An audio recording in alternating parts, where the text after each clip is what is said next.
Aloha. My name is Krista Laxmi-Dettel. And I'm Michael Ditton. And we are Infinite. Activation. Coming to you from sunny Southern California, San Diego right now. We had a fair amount of rain yesterday, and we got some more coming, but sunshine right now. Yeah. And fog, it looks like. So before we go into today's topic, which is, we actually have topics because we have entrepreneurship and courage. Okay. I wanted to talk about animal cookies. Oh. So I ate them. Some years, still, so disoriented. So some days ago, you brought some animal cookies. I did. We got them. Actually, we got them free from the grocery store. So I brought 2 boxes home, 2 little boxes. And they're snack boxes. I really didn't know what animal cookies were. And why? Because I'm from Estonia. I figured actually out that Saravere has 670 people right now living there. Oh. So it's actually less than I thought. I thought it was like, maybe it used to be more. So what's that got to do with animal cookies? That I'm from such a small place, oh. So we don't know about animal cookies. So for me, when I heard animal cookies first time. See, I either thought they were like dog treats or. Yeah. Actually, I tried convincing her they were made of animal. Yeah, animal meat. So that's, the kind of fun me and Michael have, because we are from different countries. When people ask, like, you guys, how is it to have a relationship? Are you like arguing and fighting all the time? No, we have actually so much fun. Yeah. And recently what's happening is every time we go to bed, as now we usually go to bed at the same time, most of the times, then we start to like joke. And if I would have written down all of those jokes, it would be a comedy show by now.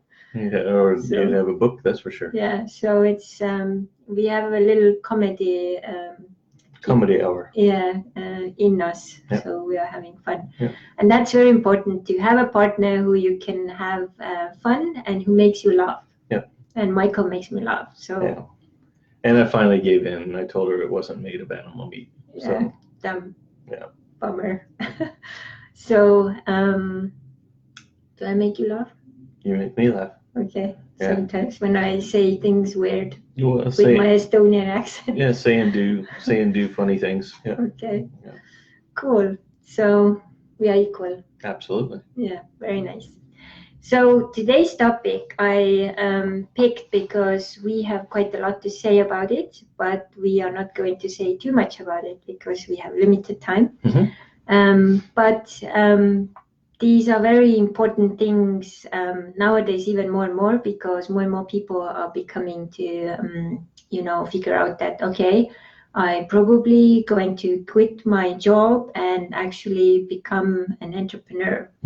But many people don't know what that actually means. It's a nice illusion people have created out there, and just to jump in without like any preparation, I think both of us, with our experiences, we wouldn't really recommend it. No, like, no. Have a little something, to prepare, a mentor or someone, Yeah. I mean, you have to do your due diligence, and there's actually quite a bit to preparing for. Get it going. But I wanted to, as usual, kind of tradition recently, I wanted to, look into what is, Wikipedia saying about entrepreneurship. And there were actually 2 different definitions. So the first one is, entrepreneurship is the process of designing, launching, and running a new business, which is often initially a small business. The people who create these businesses are called entrepreneurs. And the second one, capacity and willingness to develop, organize, and manage a business venture along with any of its risks to make a profit is the second one. And courage is bravery or valor, is the choice of willingness to confront agony, pain, danger, uncertainty, or intimidation. And then you have physical courage, and then also moral courage. So physical courage is bravery to face physical pain or hardship, death or threat death. So moral courage is to act rightly in the face of popular opposition. And then now we are going to give our definitions. So would you like to give yours first, and then I'll add to it? So what's your definition of entrepreneurship? Well, I like that right to make, risk to profit. As an entrepreneur, you have higher risk because it's all you. The paycheck is, it comes from your abilities to do whatever it is that you're doing. And if you have employees, obviously it's the responsibility of taking care of those employees as well. But when it's done properly, it could be a much higher reward than your traditional, 9-to-5 paycheck. So it's a risk and reward thing. But people need to, basically know that when they go into entrepreneurship, that you want to do a lot of homework. You want to do homework into what it is you're getting into, and market studies, make sure that it's not oversaturated, and sometimes even oversaturated can be good as long as you have a twist to it. You need to make sure that you're financed for it, and that don't necessarily mean millions of dollars, but you're going to probably not have a paycheck for a while. So there's a lot that comes along with the entrepreneurship, and quite honestly, it takes courage to do that. So that's that bravery that comes along to do that when there's so much uncertainty. And I also liked the moral courage because unfortunately, I think a lot of our society's gotten away from that definition of moral courage, and I think it's a real important thing, especially if you're going into your own business, because anybody can succeed at anything, but if you don't have that moral courage, you probably won't last. Mm-hmm. Because if you're not a nice person, or you're doing it for the wrong reasons and you're burning people along the way, you might make it for a while, but you won't make it for the long run. Yeah, very good. So what I wrote was, the entrepreneurship is to create solutions and offer something what is needed in a package what suits for the customers, and courage to step out of the ordinary and take risks and go where most people would not. So, and both of our lives, and also when we go to look, what kind of businesses you have had and what I have had, have actually been really kind of, I would even call it like walking on the edges. So if I take my own example, so the first one was actually, I didn't even think it was like such a big deal, but while I was studying in Norway, I started to work as a cleaner for houses, and I had I think 30 objects where I was going on regular basis, and it was growing so well because people so liked the quality of my work that I couldn't handle it alone anymore. So if I would have talked to someone at that time, I would still till this day have a cleaning business going, but I thought okay, this will be so complicated to run it distantly, because I was moving to South Africa for a while. And so that's if I would go back to the 20-year-old Crystal and tell her some tips, I would have said oh, very good. So now we are going to expand, and now we are going to get someone to run this while you are away doing all these trips and travels, and this will be your anchor for your finances. But I wasn't in that place, and I didn't have that these kind of mentors in my life, which is very sad, because so many good things would have come from it for me, and as well for my son and my life in general, and my family as well. But I got, of course, the experience of, doing something like that in another country. And also this was where my main income came for my studies. So I knew that if I wouldn't go to work, then I wouldn't have the money to eat or pay rent. So that was very crucial. So I was my back was against the wall, and I had to do what I had to do. So and in addition, I had also the cheese counter work, which was kind of like a side kick as well. So several things going on there. And that cheese job, actually, even though it was a regular thing and I was part of the company and so on, that taught me so much about people and how to work with people, how to communicate with people, how to sell cheese. And you would think it's easy, but it's not. So I came up with innovative solutions. Like I did cheese poems. So when people were going by, we had this little thing there which had a cheese poem in Norwegian. Can you imagine? And then we did tasters, cheese tasters. So we put together different samples so that they get to taste and kind of get lured into buy cheese they actually didn't need. And also I rearranged all of the discs according to, we had like a cheese book. So everything kind of changed. And within those months when I was kind of very active there with another student, we actually won the best, what you call like part or department of the grocery store. Oh, nice. So that was like, wow. Nice. So that innovation came out. Yep. So tell us about your first business. Well, my first one was, pulling my little red wagon, selling vegetables door to door. And that was, how old were you? I was about 8. Yeah.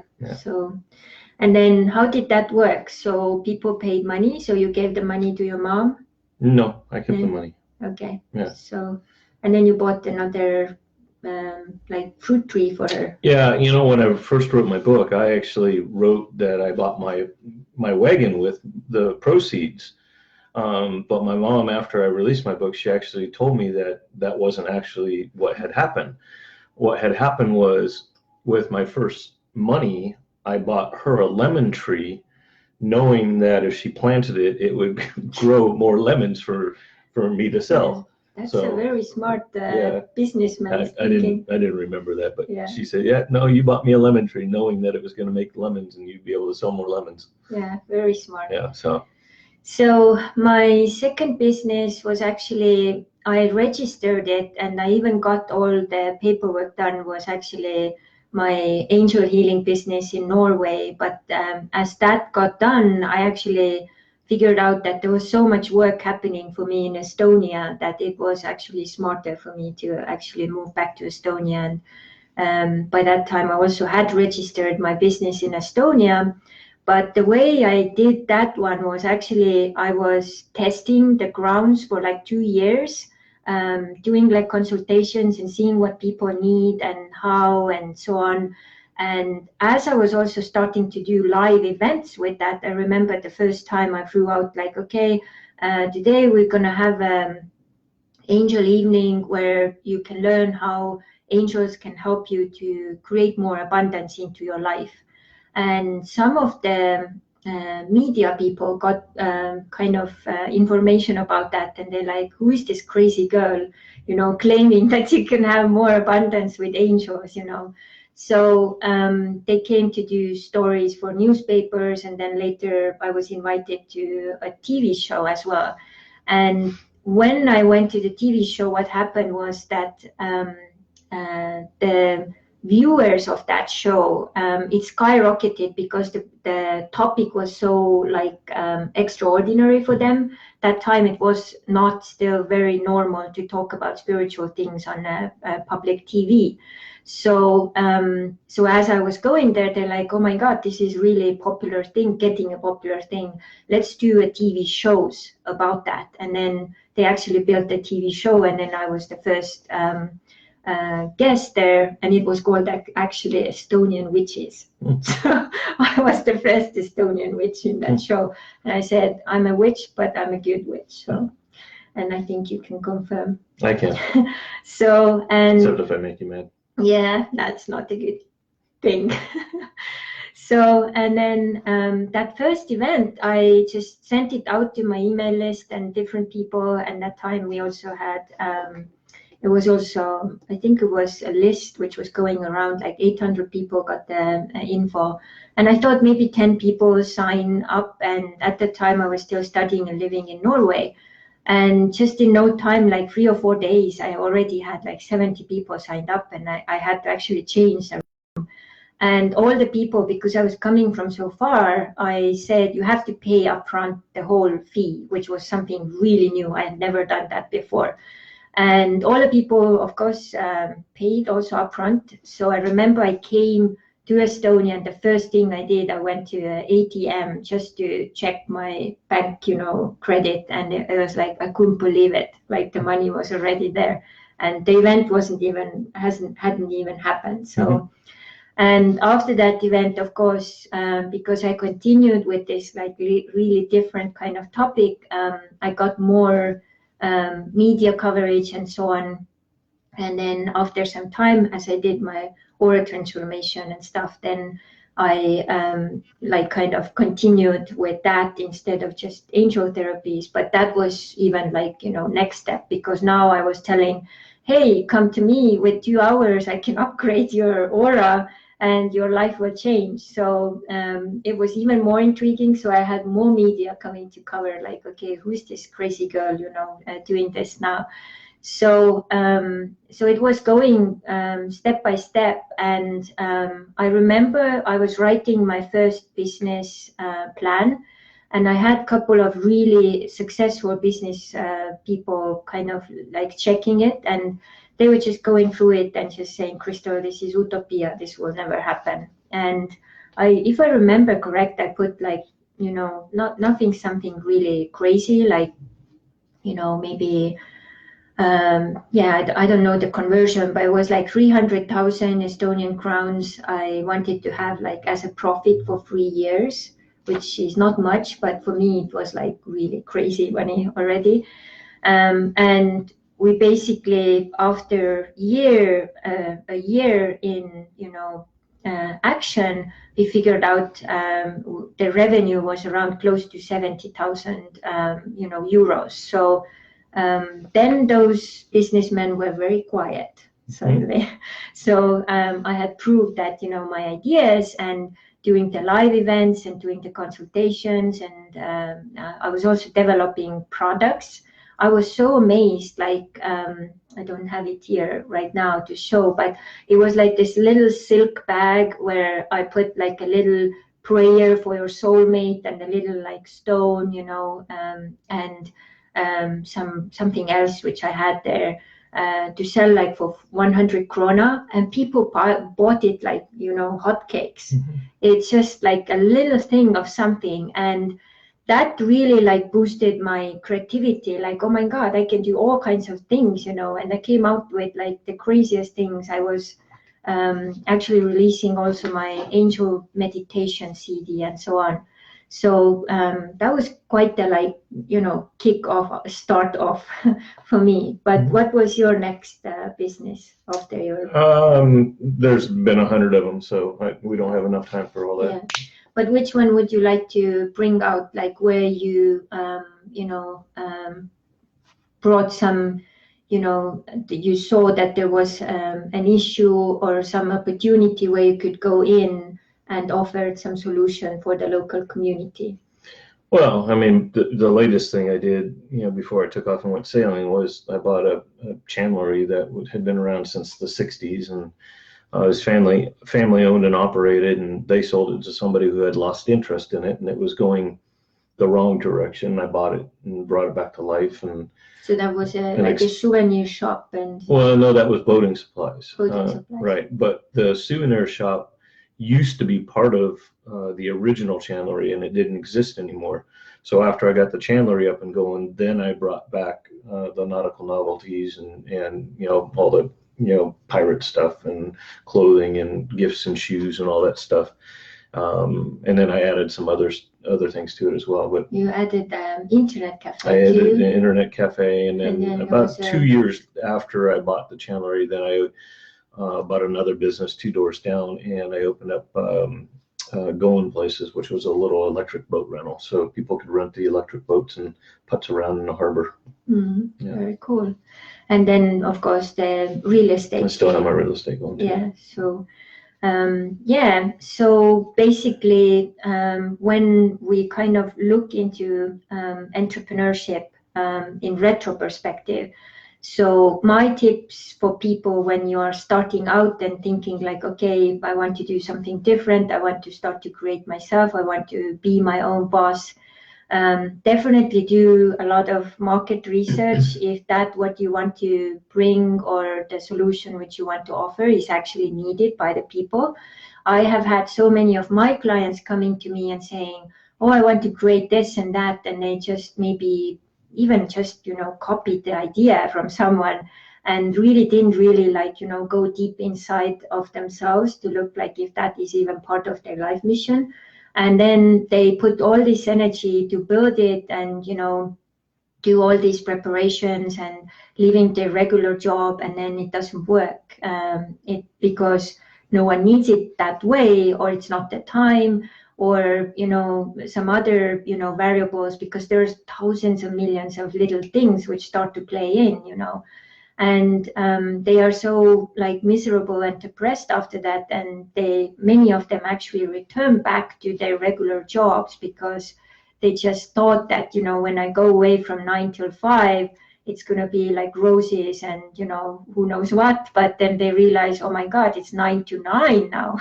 And I have no paycheck for, like you said, for some time. So all of these things are like illusions. So you have to do a little more research, talk to someone who already has do a business plan. Yeah, do a business plan. And huge in that business plan was actually budgeting and doing how you see also the revenue, how you're going to build it up, knowing your market, who are the people there, who are also people you're competing with, what can you bring a solution away which is different.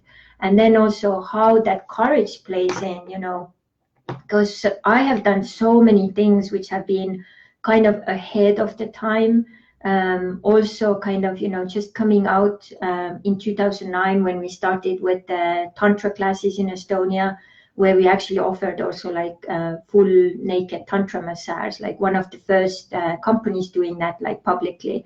And now imagine Estonia, which had been occupied for 50 years. We didn't talk publicly about nakedness or sexuality at all. It was completely suppressed. So now think someone coming out and saying, hey, I'm doing Tantra classes, So after aura transformation, oh, now she's doing classes with naked massages and stuff. So one thing after the other. But all of these things I have done or followed has been really connected to my also life mission or my talents. And being an entrepreneur for me has meant basically rediscovering and reinventing myself all the time. And at the same time, it almost feels like, you're holding your hand on the pulse of what's the market is doing, what are also my needs. Right now, I'm discovering also with all the social media things, I want to bring in some changes so that I can create more and reinvent more and also create two-way streets. So I have to make those changes, and that's reinventing and rediscovering. Constantly. And that takes a lot of courage. And we have touched the topic of habits and discipline, and without that, there is no business. So that has been a hard lesson for me for over the years, and I'm getting better and better, but this is still work in progress in so many ways. And now having Michael in my life has also helped a lot, because you are so good with structure and Excel sheets and planning and budgeting and all of those things. And I still have room for improvement. Yeah. So that's also why Infinite Activation is going through now lots of reinventing and rediscovering, because we as people running it, we are also going through lots of things okay, what are my needs, what are your needs, what are our needs, and where do we want this thing to go? And it needs to be pretty clear, because otherwise you just end up as a boat going nowhere. So is there anything else you would say to people who start out as tips and tools, what from your experience is very important for them to know? Well, I think all the legwork in the front, there's a lot of associations out there that can help somebody get started. Locally, there's, SBDC, which is Small Business Development Center, SBA, Small Business Association. And now you have so much online too. Yeah, but these are real people that are, SCORE. So that's Southern California Organization of Retired Executives. I mean, there's so many people out there with the knowledge and know-how, because they've been there, done that, that they actually provide this information to people that are trying to start up. So, I mean, access to information, don't just go to the internet. There's a lot of information on there. Actually, there's too much information, and it's not always good. So there's a lot of reputable ones that you can go to, and you might be able to find them on the internet as well. But you have to be cautious what you're looking for. And then go through the motions, and just make sure it's the right thing to do. Mm-hmm. We also mentioned some earlier Facebook Live, if I remember correct, about the characteristics of a person being an entrepreneur. So would you bring something out? What do you feel is really important as a character to be an entrepreneur in your case has been? Somebody that likes and accepts challenge, and wants to always be the best version of themselves they can through risk and challenge. And when I say risk, I mean we want to do calculated risks. You don't want to take uncalculated risks, but there's a drive that once you want to have more than just sufficient or just okay. You want more for yourself, more for your family, more for the people that you might service. Somebody that just wants more, and not that they just want it, but they're willing to do and take the action to do what they need to do to make that happen. Mm-hmm. And I think it's also so connected, not only wanting more, but there is also a very deep service element to it. I think all the entrepreneurs deep inside, they also have that service part, like they want to serve, they want to do something different, they want to offer a different solution. Mm-hmm. And then with that courage, it's possible to make it happen, because otherwise you will just be in your comfort zone and never leave it. Yep. So I see we also have Monica here. Aloha. If you, Monica, have any questions or comments about it right now, let us know so we can answer.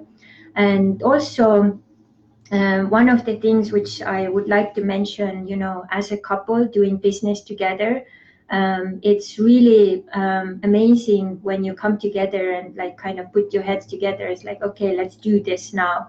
Then also what we actually have done is also kind of looked into, what are my strengths, what are my weaknesses, what are Michael's strengths and weaknesses, and how can we play it together so it kind of becomes like a really nice compatible dance with each other. So like the example, so yesterday we were finalizing the 12 months program for my Estonian clients. And I had done the groundwork, putting in all the content and creating the content and the videos and so on.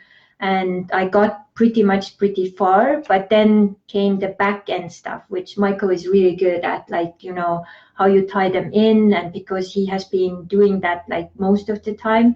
So we sat down together and then we figured out, so I made notes okay, I need this, and then I did that, and then we went in to look into okay, now we need the sales page. And then it's a really nice way to dance together and work together. And then also in our case, because I'm more I think we both are very creative people too, and our inner creativity artists are really kind of active. Mm-hmm. But when it comes to my background is more healing and coaching and more kind of flow and kind of going with the intuition. So you are more structure and sheets and stuff. So that's also where it actually complements really well. And even though first I was maybe fighting against it, I see the value in it, and I have also put many of these things in use. So today also what we can do is to put goal settings basics link into the blog. So if people need help with time management or goal setting, You also have budget sheets there, I think, for Yeah, teenagers. There should be some for both. I think I've got them up. If not, I can double check them and get some up. Yeah.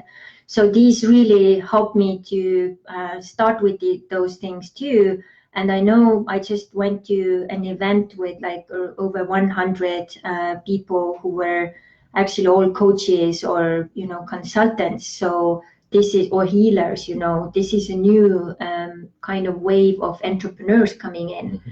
And they really need help with, you know, things like what you have. So to support them to set up shop, so to say, you know. So all of those things. I remember the first year we were in Estonia together, doing events together.